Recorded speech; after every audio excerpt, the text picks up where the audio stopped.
Rain felt personal in Edinburgh, like the sky had grudges. It came sideways down the Royal Mile, ricocheting off stone, turning closes into ribs of darkness.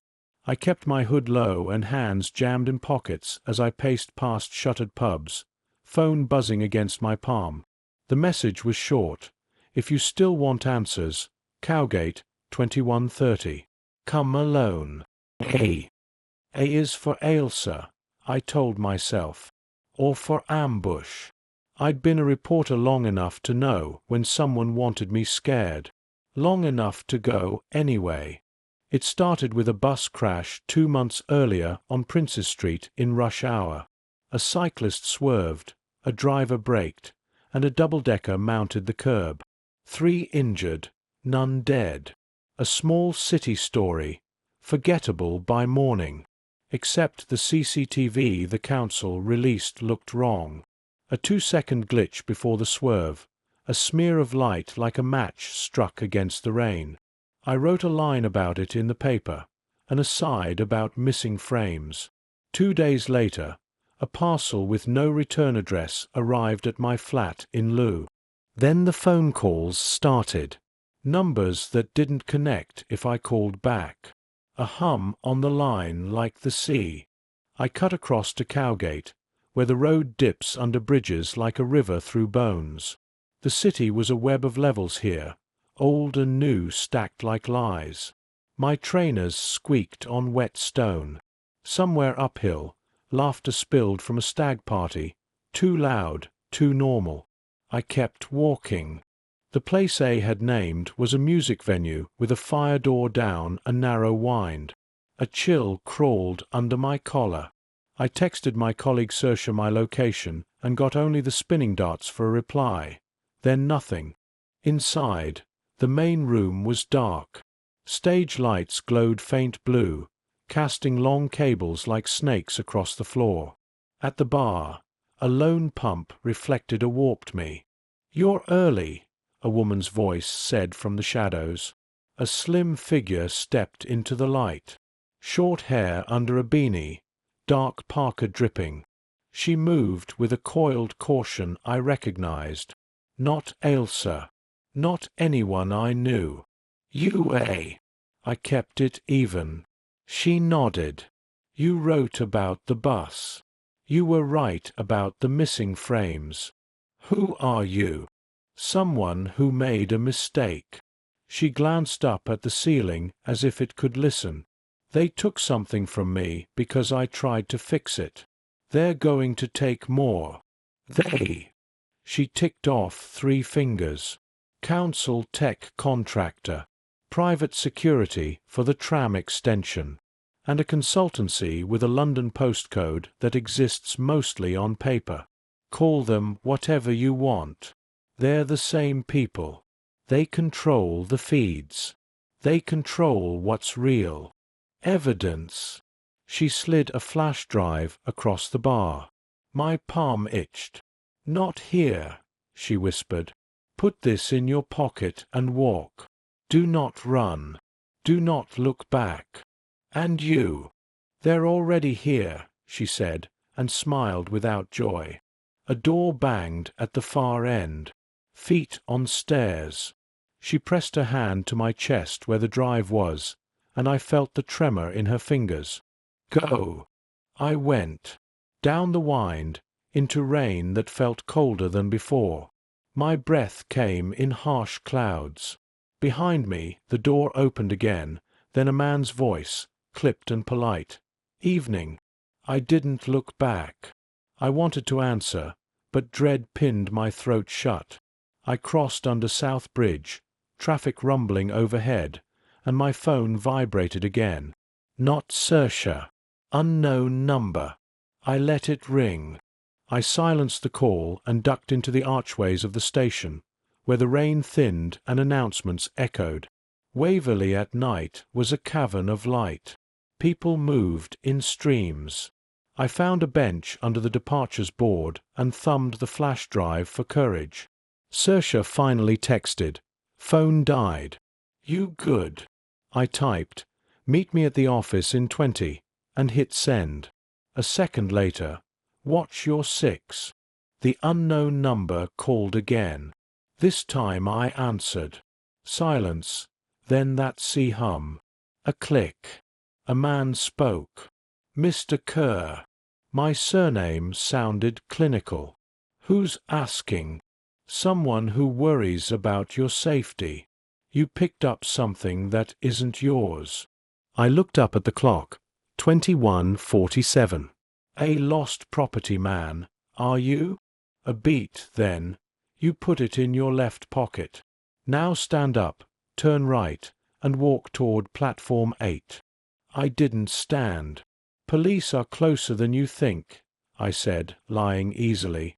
"Maybe I'll walk toward them. Your colleague Saoirse O'Rourke should be more careful with her passwords." The way he said her name scraped me raw. "You've published brave little pieces before. We've let you. But this is different." The bus footage was a calibration test. It worked. You are not entitled to the truth of it. Who decides that? People who build things you use without knowing, he said softly. Walk to platform 8. I stood, because every direction felt like a trap. Platform 8 led closest to the Market Street exit.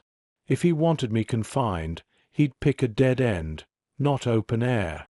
I joined a family rolling suitcases and moved with them, letting their noise be my cover.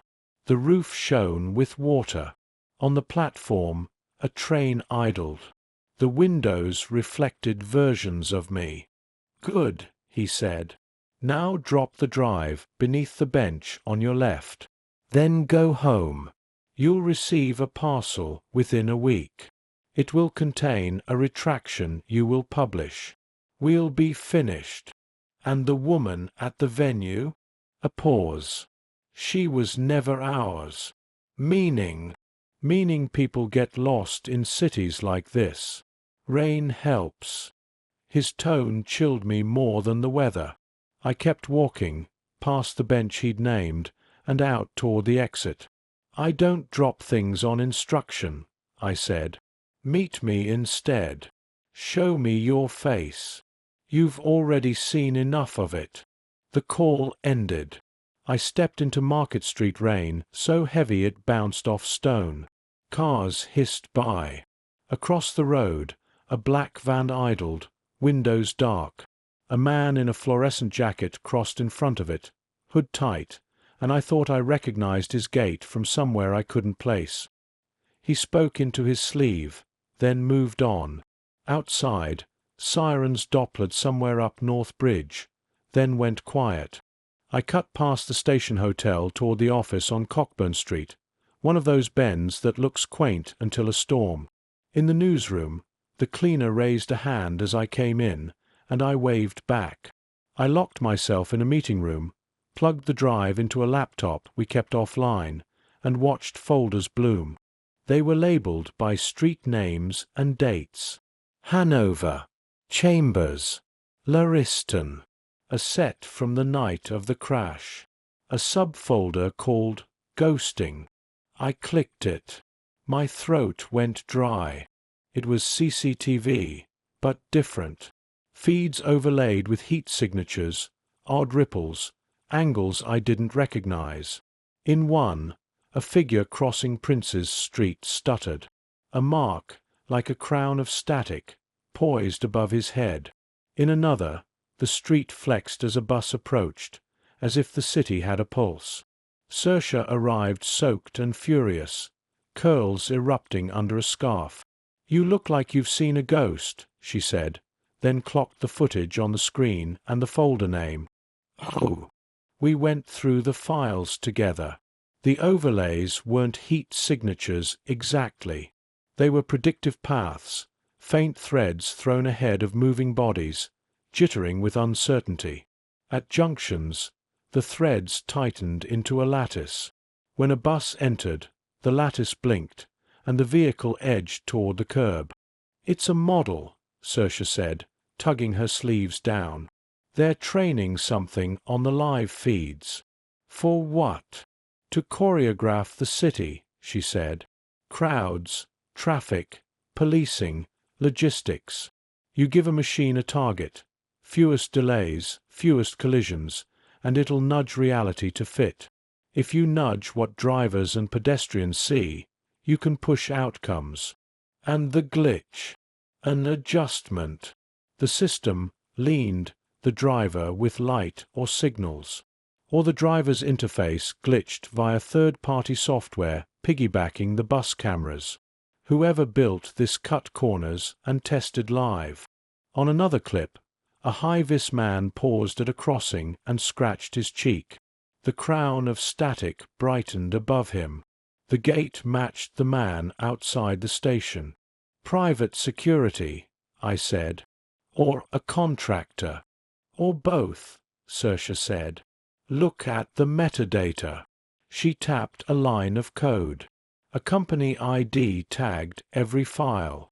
It matched 1A had named at the bar. The office door opened. The cleaner never came here twice. Saoirse and I traded looks. I ejected the drive and pocketed it. She shut the laptop. Footsteps in the corridor. Come. Saoirse started a voice memo. Face down. The door handle turned. A man stepped in, waterproof jacket beaded with rain. A forgettable face. He raised his hands, harmless. Evening, he said. The same clipped tone from the call. We're closed, I said. I know, he said, and eyed the laptop. I'm here for something that isn't yours. Saoirse lifted her chin. Show ID. He smiled. Do you want that? He stepped in and closed the door with his heel. I'm here because someone you met is unwell. A. She called herself A. He slid a card across the table anyway. No name, just a crest I didn't recognize and a Glasgow number. She obtained material she didn't understand. You've repeated her mistake. You tested on a live street, I said. People were hurt. A calibration error, he said. Corrected. The system is legal, contracts public. You could have asked questions. But you published that line. It drew attention. She paid for it. Where is she? His eyes were as blank as pavement. Being helped. The way he said helped, and how he eyed the outline of the drive in my pocket, made me move. I threw a chair at his shins and bolted for the stairwell. He swore, the first human sound, and Saoirse was ahead, feet clanging metal. We burst into the alley and into a downpour so hard it felt granular. This way, she said, grabbing my sleeve. We cut along the hill, down steps, through a close that smelled of wet stone and vinegar. Behind us, a door crashed open. Boots skidded behind. We reached the cowgate again, streets steaming. Music bled from a doorway. I thought of the empty stage and the bar pump like a one-eyed witness. Saoirse dragged me into a kebab shop, ordered waters we didn't drink, and shoved the flash drive into a napkin dispenser. What? If they search us, they won't take napkins, she said. We come back later. We kept faces calm. We waited out the footsteps, paid, and walked into the rain with boxes we didn't need. The man in the waterproof was gone. The napkin dispenser sat on the counter, harmless. I palmed the drive, wrapped in paper, like a prize I didn't ask for. Split, Saoirse said. Home, then 6 a.m. I'm not sleeping. Neither am I. I cut toward Leith Walk under rain. My building smelled of damp wool and someone's dinner. I set the drive by the kettle and stared while the boiler clanked. The window beaded. The outside smeared yellow and black. I dumped the files onto the offline laptop and dug. More folders, more tags appeared. A directory labeled Red Team. Its clips were different. Same streets and lattice, with overlays of notes. Induce hesitation. Bias gaze. Mask audio. In one, a cyclist slowed for a crossing and looked left at nothing. In another, a crowd drifted from a corner where a marked van would soon idle. My mouth tasted iron. I made notes in block capitals. Who authorized? What interface? What law? At 2, the rain eased. I tried Searcher. No answer. I sent. Alive. At 2:07, 3 letters. Barely. I read contract summaries. There it was, the London consultancy, a Glasgow partner, a pilot cloaked in resilience. At 3:18, my letterbox snapped. I waited. Then the paper slid under the door again, deliberate. I picked it up. One sheet. The crest from the man's card, the Glasgow number, and a line. Ailsa MacLeod is stable. Ailsa. I texted Saoirse. She has a name. Then, they know my address. At 4, I left and walked with gulls arguing over bins. I climbed Calton Hill at first light and sat on a damp bench. Saoirse came up 5 minutes later, hair trapped in a cap, cheeks wind-burned. They dropped a note too, she said. Different line. We are willing to talk. They wanted us to find Red Team. They wanted you to find it, she said. They'd already found me. It landed. Since when? Since they called me after your aside about missing frames. New tools, they said. Floods. Protests. Inevitable. Better overseen. She rubbed her hands. They implied someone would get hurt if we were clumsy. I said. She was part of the test, Saoirse said. Internal oversight. She pushed too hard. They're not saints, but they're not ghosts. I wanted a villain. I had rain, contracts, and people who called themselves practical. I handed her the drive. We publish, I said. Not a horror story. A measured piece with receipts. We name companies, piloting, risks. We show the bus crash and the lattice, ethics, injuries, legality. Not magic. And not benign, she said. We list what it can do. Bias gaze. Mask audio. Move crowds with nudges. Deal. We walked toward Waverley through dripping eaves and early buses. Outside Waverley, a double-decker rolled past, empty. For a second its reflection seemed to arrive before itself, a shimmer above the roofline. I blinked and it was gone. At 6, in the newsroom, I drafted. Saoirse checked every claim like a solicitor. We hit publish as rain returned and sirens took a breath. I went to the window. In the glass, my face floated over the street below. Above my head, for half a blink, I thought I saw that crown of static. It could have been the reflection of a passing light. It could have been my nerves. It could have been nothing at all.